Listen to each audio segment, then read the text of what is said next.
Welcome to our ChangeMaker interview series. In this series, we will have a chat with a few of the most inspiring and influential people in business about leadership, success, and change. They give us their feedback on what they learned about good leadership, advice on how to become more successful, and they share their stories on how to approach change for better results. Our first interview is with the mayor himself. Mayor Tom Tate is recognized as the Gold Coast's most influential person. We had the honor to ask him a few questions at his office in Bundle. Listen to his inspiring story about his passion to grow the Gold Coast, the love for his family that drives his success, and his main learnings in business and dealing with change. Enjoy. So what is your personal motivation to do what you do on a daily basis? You know, our family's been blessed on the Gold Coast. All the business that we venture in has been very successful. So that part of it, you ask yourself the question, what is it about in life? Is it about making more money, or is it about mankind? And my passion is about our city. So that's why I serve on the board of whether it be Gold Coast Rugby, Gold Coast Turf Club, or chairman of Chamber of Commerce Industry Queensland in the southeast region. And but really the last part is a lobbying entity, and to affect change you really got to be inside the tent. And my thought is that one, I'm going to run for the mayoralty and affect change at grassroots level, which is the local government. And reflecting on that, to Gold Coasters, they know it's this. My passion is to diversify our economy. I know we're strong in tourism and construction, but that's cyclical. I want to broaden our economy that it includes education, IT, and other culture as well, the creatives and the arts. Why? Because I want the opportunity for future Gold Coasters to have a choice. If they want to live and work and bring up their family here on the Gold Coast, they can. And for my selfish reason is this: if my 4 kids decide to stay on the Gold Coast, in the near future, I know they will bring up a family, and I know that they're going to come and visit with their grandkids. And you see, the family bond and the family ties is stronger if we can create more local jobs. Thank you. What is the most important thing you've learned about leadership? You know, the best leader that I find is the leader who listens well. Listen to qualitative people. You don't know it all, so you listen and be selective, and you go, right, that's a different point of view, and you may disagree with, or you may tweak your view to adapt to that. So I think first key is to listen well, and the second part is similar to that, is communication. What I mean by that is you take everyone on the journey with you. Don't just go and say, oh, it's a captain's call, as some politicians say, we're making this decision because he can. It's not right. I intend to make this decision. We go out and go, Gold Coasters, cruise ship terminal for instance. You know, Gold Coasters, I believe we should have a cruise ship terminal to diversify our economy. What do you think? I'm taking to the election. 63% primary vote, or 74% after preferences for the mayor, and the next person who came in was about 24%. It was very clear Gold Coasters want something like a cruise ship terminal. So listening, taking to the people, consulting, I think that is the key of leadership, and especially in democratic society. What does change mean to you, and how important is the ability to deal with change for leaders? You know, change to some people don't want change. They're comfortable in their comfort zone, and you know, they build their house and they're in there, and as any change at all, they're up and down going, no, save us and all that. But my point, change is this. Change on the Gold Coast is about that have-a-go spirit, that entrepreneurial spirit, and my attitude is that change is for the better, to improve our place. We're going towards the Commonwealth Game 2018. Now, if I don't have a strategy and change the way we do our transport strategy, people are not going to be able to get around. If I don't have an updated new town plan where we're going more densified along the light rail and go upwards instead of sprawling out, we will lose our parklands because we're sprawling. So we're going upwards. So I think evolving is probably more of a choice word than just change.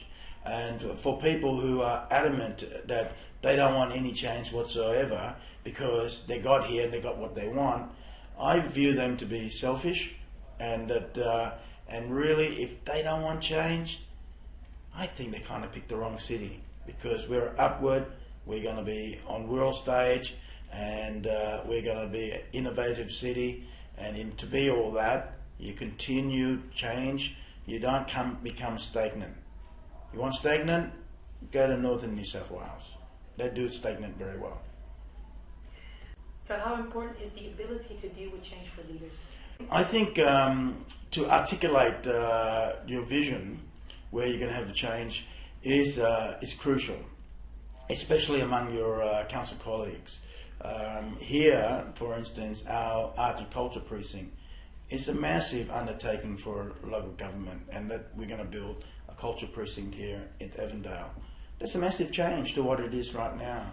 And so it goes again. You have a plan, you have a vision, you articulate it, you find the funding so it doesn't burden your ratepayers, and then you take your councillors on the journey.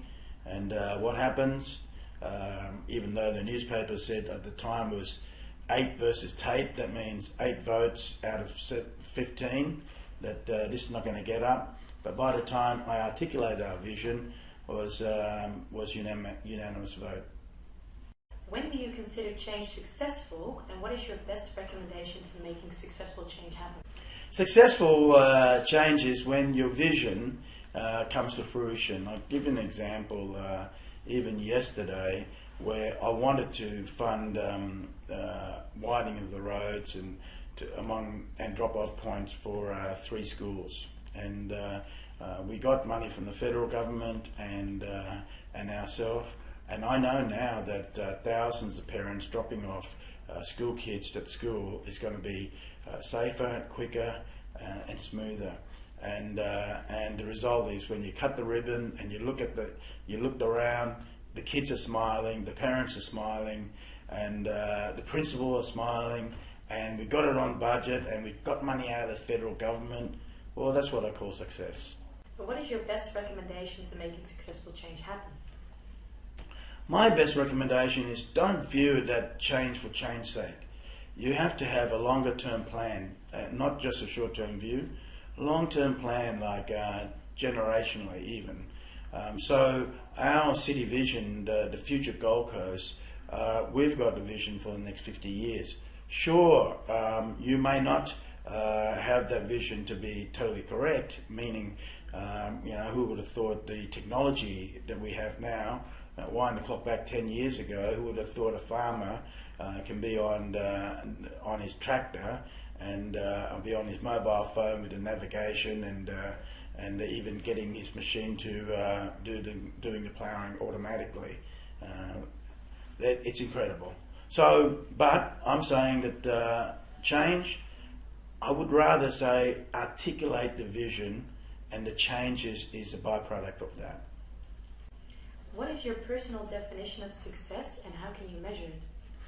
You know, my thing is that it depends which group you sit back. I mean, when I went down to school reunion, I went to Scots College, and the whole bunch of us, they were sitting there on the one table of 12, and they're all boasting, as they do, and how much money they got, and how many cars, how fast.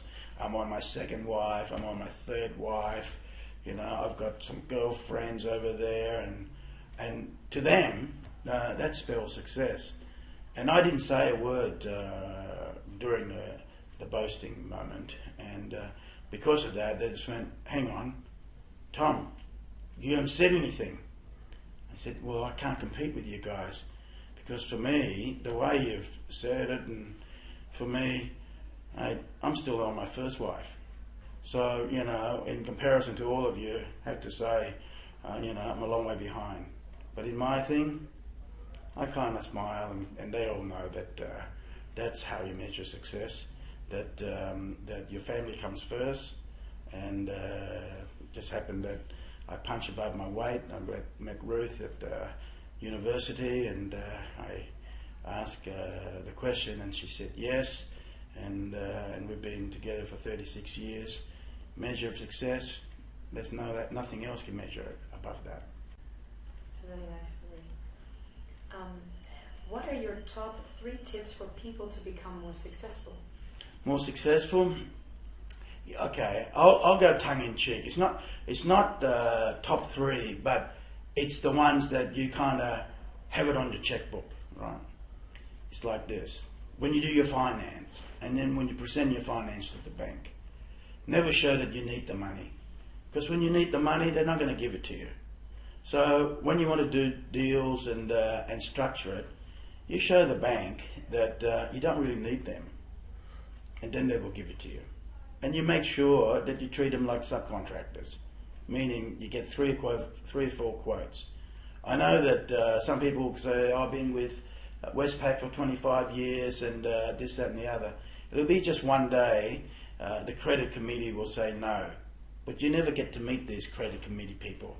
It's, I've been in business for all my life, and they keep saying the credit committee knocked it back. So that's one. Right? The second part is that surround yourself with a team, and each member of the team, make sure that they're brighter than you. Because if they're brighter than you, they can pick things up that you haven't picked up. And out of that, give them ownership, meaning let them, whatever ideas they come, let them run with it. And then you switch across, even though you're the chairman of the board, but you switch across and be a supporter, not the boss. And you will then yield the result. And the third item of that, all of it, is that marketing is always, it's a hard one to teach, but one part of the marketing I like is people say, oh, marketing, you need big budget and that. Do clever marketing. Nowadays there's social media and the like, but back in my days I like the idea of, I call it ambush marketing. If you see a 5-star hotel willing to do a big promotion, and they're just across the road from there, and what you do is, I did once in one case, is that they're a great hotel, and they just spruiked that they've got the Sheraton beds. Well, we've got the same beds too, and we're just as friendly, and then bang, and you be the judge. They're the sort of ambush marketing, and I don't mean to do that just in business. I think in local government, when the federal government advertise something, you go right next to them real quick, and you're in your advocacy way, you get what you ask for. But just a little bit cheeky, a bit of ambush doesn't hurt. Very smart. How important is external support to success? External support, well, that part of it, that's a very individualised question. Okay, I then can share with you my external support. Twofold. One, of course, you need your family support. First up, whether you're going to be a CEO of a large company or whatever your vision, whether you want to be a producer in a film, whatever it may be, if you have your family support, it's the feel good that you can get out there and take on the world. That's the number one issue. On the second part of it, I'm a Christian, so on the religious level, I pray about it, and that's my external support, and it works for me, and especially as I said to you, at most times I'm not the most knowledgeable person in a room, but once you pray about it, you kind of maybe you're the wisest, and I'd rather be that. So would you say that you have worked with specialists as well to make sure that you get your vision across? Absolutely. Right through any part of my career, I'm always pull in specialised, whether it be consultant, whether it be employees, you pull in the people. It's almost like building a team, a rugby team. You will get the winger in there who's much faster than you, and the front row you'll get the heavy hitters up the front, and that's really like business. You've got to build a team, and the team, you don't want the same person. You don't want a team who plays number 10 in rugby, 15 of them, because you're not going to win the ball, even though they're all bright and the best. You're not going to win the ball, you're not going to win the game, I can tell you that. So the team building is crucial. We work out what you need for this project and skill up accordingly, and that's what my recommendation to it. And don't be shy to get out there and skill up and get, don't be intimidated. That person has got the alphabet behind their names like a sentence. If they're there willing to be part of the team, do it. The second point also is, if you find that you've selected someone and it doesn't quite fit, whether it's not work or personality or something, you've got to take the hard decision and tap them on the shoulder and move them on. You can't have any passenger on your ship. If someone wants to become more successful, what questions should they ask themselves? First up, they have to ask what makes them tick, their passion. I'll give you an example. If they enjoy watching TV a lot and they'll watch a movie over and over again, like my daughter, when she was young, and I'm going, you've seen that one, but she's still watching it. I'm going, and I sit with her, I'm going, all right, and she'll go, Daddy, you want to see it again? Then you kind of go, okay, honey, I'll sit with you and see it again. I recall that. And what happens is that now she's grown up, being 21, she did film and television degree. She's on her third feature film. Her elevation, 21, she's elevated to assistant director of stunt. And feature film, we're talking biggest feature film in the world, and this is our third.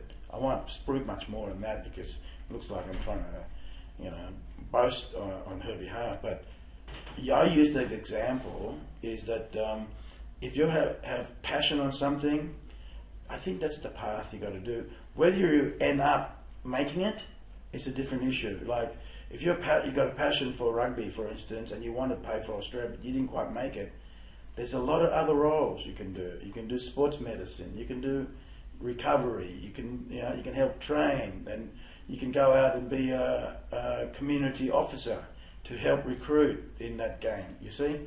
So find the passion of that part of it and your role will pop out. But the last thing, that passion may change too, as your journey of life.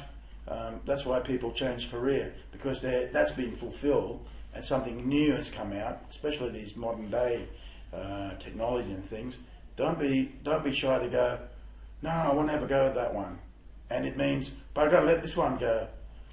If your passion goes more to that, let it go. Thank you, that's a good answer. How do you empower your team and continue to motivate and inspire them despite potential setbacks? Well, I'm an engineer, and I don't know whether this empowers them or keep them in check, but from the top level downwards, who works with me, there's always a checklist, and it's not about putting pressure to get that thing done immediately. The checklist is about ideas so that you can keep thinking about it post my meeting. The checklist is about when you're having lunch, because you've got a checklist there, you're reading the list, you're still thinking about it. They don't understand, but with the checklist, I've got them working for me 24 hours, because they're thinking about that list. And one other person that really not annoyed, but still continue with the checklist is my boss, Ruth. She's got a checklist, because we're refurbing and she knows how to speak. I said, "Hun, have you done this?" I said, "Yes, I've done." So that's my style, and it works for me. and I've got my own checklist on the phone, so I know who to ring and blah blah blah and follow through. Because for me, without sitting down and plan, you don't get the outcome. And I hate, especially in local government or bureaucratic staff, to go around in circle, because it means that you're actually wasting time, therefore you're wasting ratepayers' funds. And that's why we've got to get outcome at the best possible way. And the best way I know is checklist. Not sexy, but hey, it's not a bad idea. What advice can you give to people that feel the fear to move ahead in business or life? Well, I look around, and a lot of successful people are shy people, and I would say to them that a lot of those people would be fearful to take the leap of faith and have a go. But what I'm saying to you, the worst fear is that if you never did it, and you look back in 20 years, the time's gone past, and you can always wonder, I never had a crack at that. Well, for me, that's more fearful than missing the boat. Think about that. Missing the boat, missing the train, missing the opportunity. That's the biggest fear of all, you know. So have a look at that. If I don't have a go at this, what will I think about in 20 years? You know, let's say, I was nervous as hell when I was asking Ruth to marry me. What happened if I didn't go, will you marry? Because I was fearing that she'd say no. Hurt my ego, right? What would happen then? I wouldn't have had 4 kids. I wouldn't have had 36 years of wonderful life, blessed, and you know, and all the wonderful things. So, and all the shared memories, you see, and do the reverse. If I don't ask the question, if I don't do this, what will I think about myself in 20 years? That's the fear factor. What was the biggest challenge you faced so far, and how did you handle it? When you're a young boy and leaving from a country to another country, it's a culture shock. Especially when I came to Australia at the age of 11, and I went to international school, American school, and you arrive in Sydney and can't speak English that much, and but when you do, you got an American accent. So, gee, how do you think you're going to be popular at school and this and that? No, you kind of there's a bit of a culture shock, you know, and to the extent I remember we had corporal punishment. We got cane and all that, and I couldn't understand that either. I think, gee, this is something odd here, but it's fantastic. So the fear of the unknown, when you're a young child, is one of those things that we're all going to have to try to get over. In my case, I dived into sport and got good at the sport and focus on that. And I didn't work it out, but at least I know in Australia, if you're a bit of a sportsman and play very well, you're a lot more accepted. What is the most important piece of advice someone has given to you? When I finished my university course, civil engineer, and I was enthusiastic to get out there and start a business, you know. Doesn't have a lot of experience, but very enthusiastic. And then I did a couple of years work and escalate. I got promoted very quickly and all that. So I thought, I'll get out there and start my business. And the advice I got from Dad, actually, he goes, mate, you're probably ready to go, but you know, you should do a few more years with Dennis, who's the owner of this construction company, and I'm learning a lot. I said, I'm learning a lot. I'm pricing it, I'm tendering, I'm doing so many things that people my age wasn't doing. And he said, remember this then, mate. For the next couple of years, while you're doing all this tendering and project managing and all high profile stuff, it's a lot of risky stuff there, being a a building contractor. So I say to you, learn to shave on the other fella's face. You know, make a few cuts here and there. It doesn't hurt so much. So when you're ready, then you can start shaving your own. So I think it was good advice. I'm looking back, yes, I did a few blunder, and yeah, I didn't have to wear the blunders, and we are all human and young, and so to the young people out there, get out there, have a go, and learn to shave on the other fella's face. What have been your two greatest learnings in business? Two greatest learning. All right. I'd say when the opportunity knocks, identify it, and if it's too big for you, you know, if you can, find a partner to do it with, so that you can, if you can't handle it yourself, and that way, half a loaf is better than none. Right? That's the one part of it. The other part is that don't be greedy. When you do a deal, don't squeeze the last ounce of it out. You know, leave something on the table. This is not an easy one to do, but leave something there for them to add value as well. The deal will go through, so it's a win-win. But you got the bigger win because you got your money, you bought well, and they're going to go on and add something and make some of their money. And what happens there? Two things. One's calm, and the second thing is, gee, he's a good deal maker because that party's happy with him as well. So yeah, do a good win for you, but don't try to go, I want every drop of this, and the deal might fall apart. And even if you get every drop of it and the guy goes broke, what's good at that? Because your long-term employee that you sold your business to lose their job. Well, that's no good. So I'm saying leave some on the table and make sure it's a win-win and you have the bigger win. Is there a significant quote or saying that you live by? I don't reflect too much on various quote on other people. The one that I like to say myself and get it out there to the wider community is that have a go spirit. You know, some people tag me as Tom Have a Go Tate. It fits for the Gold Coast when I say that because it engenders that entrepreneurial spirit. Have a go, you know. Kids on the rugby field gets the ball. Have a crack, son. Have a go. And if you drop the ball, it doesn't matter. You had a good crack. You see. So that's really a ring in the back of my head. And what happens here is that that quote engenders confidence, and confidence will get you, you know, the ability to think, oh well, I'll invest, and investment comes jobs. So I'm spreading the word. Have a go, you mug. If you had to start over, what would you do differently?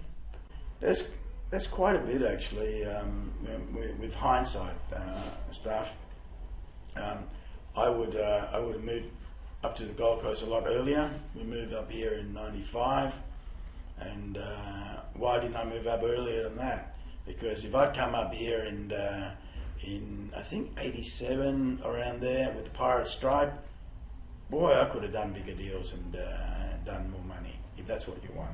But the second part of that is that Gold Coasters are so friendly, and I love the people here. So why didn't I stuck in Sydney and not see the light? Yeah, what would I have done differently? I would have moved to Gold Coast a lot earlier. What are your top 3 tips for maintaining a healthy work-life balance? Get up early.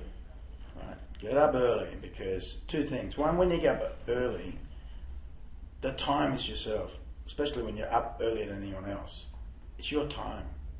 You can do all the things that you want, and whether it's reading, listening, in my case, I listen to the Bible, and then get ready, have your breakfast, and then I go to the gym. Because it's nice and early, I might as well wake people up too, so I start ringing people up and saying hello, and this is your wake-up call, and get them going. And see if they've read the paper and that sort of stuff.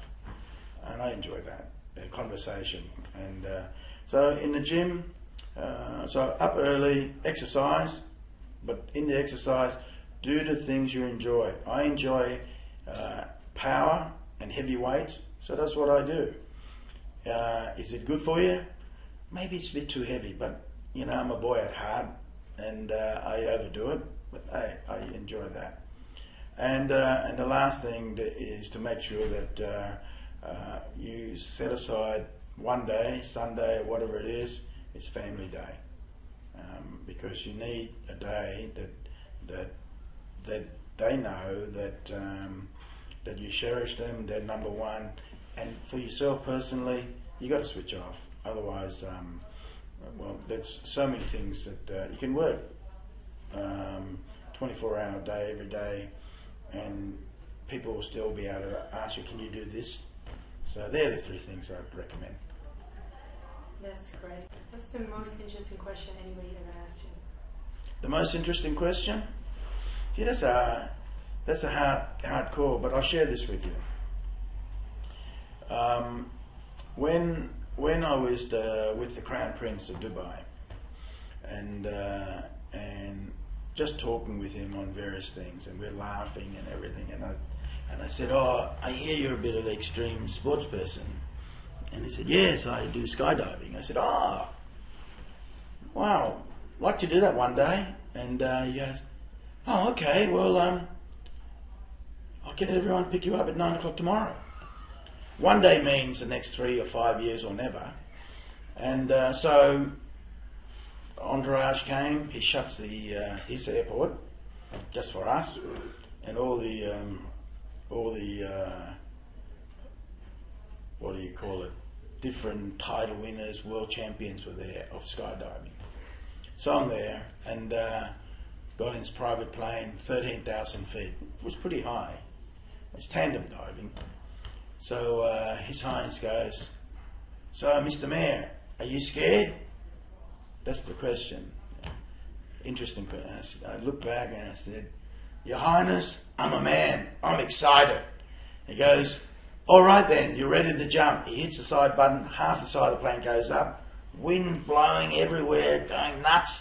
Then I'm yelling back out to His Highness. I said, "Your Highness, now I'm scared." Thank you for listening to our ChangeMaker interview series. We had an amazing session with Mayor Tom Tate, and we hope you enjoyed his inspiring answers as much as we did. Our next ChangeMaker interview series will be with Andrew Fedorowski, founder of Buttercard Australia. Sign up to our e-newsletter on the website to be the first to receive our next ChangeMaker interview, as we have a few more successful change leaders who want to share their key learnings and advice with you. Make sure you follow us on Facebook, Twitter, and LinkedIn, and feel free to give us feedback or ask questions. Let's connect and stay social.